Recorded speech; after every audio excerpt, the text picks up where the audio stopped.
Assalamualaikum warahmatullahi wabarakatuh. Waalaikumsalam warahmatullahi wabarakatuh. Ya, selamat sore pemirsa, kembali di acara Pomet Podcast Menjelang Beduk. Iya, mantap. Mantap sekali namanya Pomet, Pak. Pomet, Podcast Menjelang Beduk. Kali ini saya ditemani dengan Pak Dodi. Iya, saya.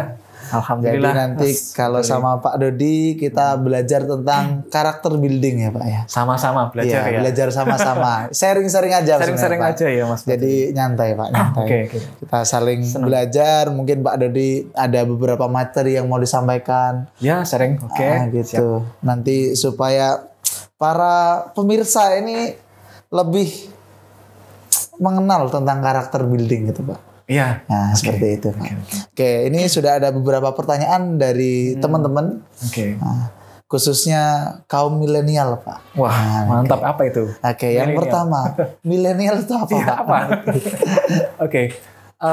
Terima kasih Mas Fadoli untuk saya sebut sahabat-sahabat milenial atau sahabat muda ya. Sahabat muda. Semoga masih puasa ini, masih semangat puasa ya. Semangat puasa. Semangat puasa di Ramadan ini. Baik. Kita ambil simpel saja ya, atau sederhananya sebenarnya milenial itu awal sih diperdebatkan di tahun 1991 sih awalnya munculnya itu oleh Neil Howe sama William Strauss itu kalau nggak salah ya. Tapi oke, kita nggak membedah tentang istilah, tapi yang jelas kita harus paham milenial itu usia berapa sih yang penting ya, milenial itu istilah milenial. Nah, kita sebutkan kalau yang adik-adik kita sebut adalah yang usia 9 tahun ke bawah itu namanya generasi alpha itu. Kemudian ini lagi usianya lebih dewasa lagi, usia 9 sampai 21 itu di generasi Z. Nah, milenial adalah generasi Y itu antara usia 22 sampai usia 42 tahun. Oke, ini yang paling penting kita nanti bicara yang usia ini ya, milenial ya, generasi Y tadi usia 22 sampai 42 tahun. Lebih senior lagi usia 43 sampai 54 itu adalah Gen X itu. Lebih senior lagi adalah mungkin ayah kita, mungkin kakek nenek kita, baby boomers itu usia 55 sampai 63. Nah, generasi apa Pak? Generasi baby boomers. Oh, baby boomers itu. Mbah ya saya. Mbah. Nenek kita. Senior Pak. Senior. Nah, kalau milenial adalah Gen Z ya. Salah satunya adalah Gen Z. Generasi Y usia 22 sampai 42 gitu. Milenial itu bisa dikatakan saat ini sih dia sangat akrab dengan teknologi, sangat menyukai dengan informasi, lebih akrab dengan ponsel. Oh iya Pak. Mas, ponsel kayak gitu sih. Dan lebih suka yang hal yang simple Pak. Simple, sesuatu yang pada hasil. Dia tidak terlalu umumnya umumnya dia tidak suka terkait dengan proses yang panjang, tapi langsung pada intinya apa? Tujuannya apa sih? Gitu. Oh iya. Saya dapat apa sih kayak gitu. Jadi pada instan kayak gitu. Kayak itu sedikit aja sih. Iya, singkat tapi aja. Sekali lagi pembagian ini sangat bisa ya luas ya, tergantung dari perspektif ataupun dari para pakar. Tapi yang jelas milenial adalah usia-usia yang kami sebutkan tadi ya, usia-usia 22 sampai 42. Usia 22 sampai 42 tahun. Tuh. Berarti kita ini masih generasi milenial Pak sebenarnya Pak. Iya. Gak terasa. Karena kan terkadang orang anggapannya tuh milenial tuh yang masih muda gitu loh Pak. Yang masih muda. Iya. Anggap aja sekarang usia ya 20, 30 itu anggap itu milenial sih. Oh, masih. Itu anak-anak milenial gitu. Iya. Gue banget ya gitu kata-katanya. Siap. Oke, kemudian karakter atau sifat seperti apa yang harus dimiliki oleh kaum milenial nih Pak khususnya Pak? Karakter apa yang harus dimiliki oleh milenial? Yang jelas dia harus pembelajar, itu paling penting.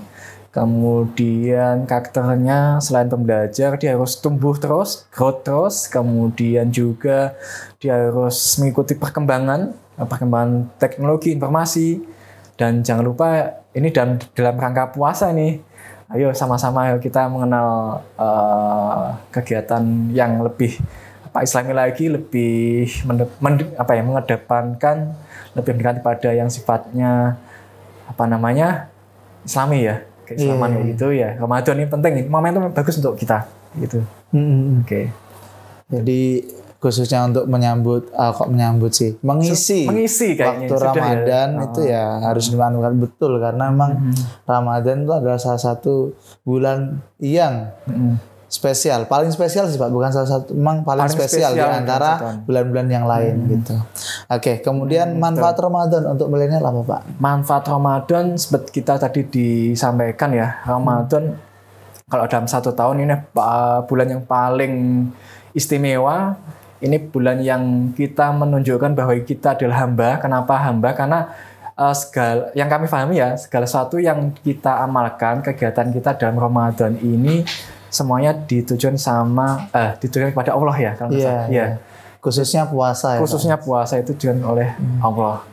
Nah, selain itu untuk kita milenial, pembelajaran kita untuk kita menjadi pribadi yang berintegritas ya. Oh iya. Kenapa sih harus berintegritas? Karena kalau kita puasa, kalau kita dalam kondisi Ramadan, setiap perilaku kita, setiap pikiran kita, sikap kita,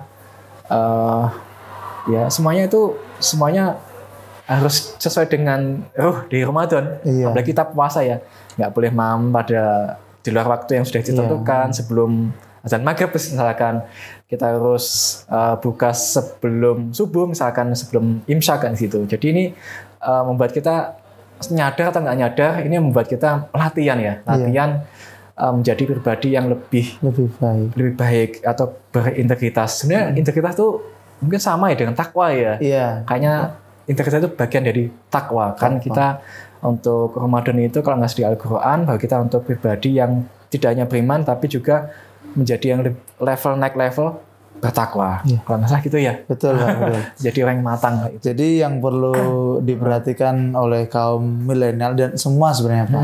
Jadi kalau bisa lebih baik setelah Ramadan ini, amalan-amalan yang sudah dijalankan di Ramadan itu tetap berlanjut. Contohnya kayak di Ramadan tuh sering banget tadarus gitu. Kalau bisa setelah Ramadan jangan berhenti gitu maksudnya. Waduh, mantap gitu. Nih. Benar sekali. Itu kan. Ya harus kayak gitu. Kemudian kalau dalam Ramadan kebetulan aja ada kegiatan toh. Iya. Ramadan ada kegiatan yang sangat bagus banget untuk sahabat muda, sahabat milenial. Ketika sudah selesai, ya jangan lupa tetap silaturahmi ke An-Najah nih. Iya, sama Ustadz Fadli ya. Siap. Ustadz Ahmad dan Ustadz yang lain juga. Novel dan sebagainya. Itu jadi jangan lupa ini pokoknya pesantrennya nih. Iya. Meskipun sudah pulang ke rumah juga, tetap silaturahmi itu harus dijaga. Iya. Betul sekali. Kemudian ini nih, bagaimana menjaga nilai Islam dalam keseharian kita, sedangkan sosial media sekarang ini mayoritas isinya itu menjauhkan kita, bukan menjauhkan sih, maksudnya banyak konten yang gitu loh, kurang bagus menurut saya gitu. Jadi sebenarnya harus kita sendiri sih yang memilah-milah. Cuma terkadang ketika membuka sosmed nih, dia keluar sendiri gitu. Di beranda itu isinya kan macam-macam gitu. Bagaimana sih itu cara menjaga? Iya, berat ya. Atau harus hapus aplikasinya dulu sementara gimana? Betul. Menurut Pak Dodi gimana? Iya, sebenarnya ponsel kita ini privasi banget. Yang tahu ya mungkin kita sendiri. Bisa jadi saya punya ponsel, Mas Fadli juga punya ponsel, pasti ada passwordnya juga. Iya. Kita nggak bisa ngecek nih. Iya, betul sekali. Temannya. Minimal kalau ada lihat-lirik kepo dikit boleh kan. Jangan diingatin sama temannya. Jadi bagaimana kalau kita menjaga ini satu yang paling penting value Islam. Jadi apa yang kita pahami bahwa kita harus beriman sama Allah, kemudian juga harus beriman sama malaikatnya juga, beriman sama nabinya, beriman dengan apa yang disunahkan. Jadi kalau kita paham bahwa segala satu gerak-gerik kita itu diawasi, maka value yang kita pahami, yang kita dapatkan selama Ramadan ini bisa kita jaga selamanya. Bahwa kita itu nggak luput dari pengawasan ya. Minimal kita harus tahu bahwa Allah melihat setiap perilaku kita, setiap apa yang dilakukan dengan bahkan media kita. mengetahui apa isi hati kita. Apalagi kita pengen apa sudah diketahui. Innallaha alimum bidatis sudur. Masya Allah, benar sekali. Jadi kita harus pahami itu, kemudian memilih teman, memilih komunitas. Jangan sampai kita sudah bagus di Ramadan ini sering mengingatkan dalam kebaikan, berbuat baik di masjid, sholatnya, kemudian juga puasa, kemudian kita lepas setelah Ramadan selesai kita ya kembali ke hal yang mungkin sia-sia atau membuang waktu ya. Jangan sampai ini kita lupakan. Jadi yang penting adalah kita betul-betul menjaga value-value Islam, apa yang menjadi perilaku yang soleh kita tidak kita tinggalkan. Ini penting sekali. Jadi ya itu tadi. Semoga setelah Ramadan juga harapannya tetap menjalankan ibadah-ibadah kembali dan ke situ semua, lagi. Kembali ke situ lagi. Ini jadi supaya ya tetap istiqomah gitu. Istiqomah. Kalau bisa lebih baik lagi, walaupun sedikit demi sedikit. Hal yang sepele, misalkan kita gadget boleh ya, lewat ponsel boleh, tapi menseleksi kita selain kita ada di value, memilih prinsip hidup yang baik, kembali ke Islam lagi, kembali pada akhlak yang seperti yang dicontohkan Rasulullah ya. Itu kemudian juga memilih teman, kemudian juga adalah kembali ke tujuan kita. Kita mau lihat media, melihat berita apa, melihat konten apa, kita kembali ke kita butuh apa enggak, ini menjadi prioritas kita enggak, ini harus kita tanyakan dulu ke diri kita dulu sebelum kita tergoda. Namanya tergoda itu melakukan sesuatu yang sebenarnya tidak kita pilih, kita inginkan, tidak sesuai dengan tujuan kita, tiba-tiba ada tergoda untuk lihat kepoin itu. Betul sekali. Kira-kira begitu. Oke, kemudian nih para milenial ini kan cukup labil biasanya. Bagaimana sih untuk memotivasi mereka gitu? Memotivasi gimana nih Mas Fadri? Nah, jadi mereka kan cukup labil kadang emosinya. Iya, emosinya kan labil sekali. Gimana cara kita memberikan motivasi kepada para milenial ini? Iya. Gitu? Dari sudut pandang dulu, dari mana dulu nih? Kalau kita sebagai teman, sebagai sama-sama bersahabat dengan kaum muda atau anak-anak milenial, maka ya kita sebagai sahabat, bersikap sebagai sahabat, tidak memberikan semacam pembelajaran tanpa menggurui ya. Ini penting ya. Jadi menggunakan memilih kata-kata yang akrab dengan milenial, lo gua gitu. Atau ayo guys dan sebagainya. Memilih diksi kata yang sangat akrab dengan milenial. Walaupun secara wajah usia ya nggak bisa dibohongi ya kalau betul sekali. Usianya masih di atasnya milenial atau senior ya tetap nggak bisa. Tapi tentu kita nggak boleh merasa bahwa kita merasa jauh dengan milenial. Bersama milenial atau bersahabat dengan milenial itu semuanya bisa dilakukan siapapun. Ya orang tua, ya sahabatnya atau adiknya juga bisa memberikan nasihat, tidak harus dengan orang tua tapi juga sesama teman ya. Tujuan berbuat baik kayak gitu sih. Tuh. Kemudian kalau orang tua ya ataupun sahabat juga harus saling percaya dulu, harus diterima dulu. Kalau kita tidak dipercaya mau masuk sebuah gengnya dia aja susah ya. Kita harus memahami dan berusaha untuk dipercaya. Penting ya, kepercayaan baru kita diterima apapun dari kita. Oke teman-teman, mungkin cukup sekian dulu pembahasan kali ini dengan Pak Dodi, materinya karakter building tadi. Kemudian buat teman-teman yang semakin penasaran dan ingin memperdalam buat belajar Al-Quran, bahasa Inggris sekaligus internet marketing, langsung saja ke Pondok Tahfidz Modern An-Najah.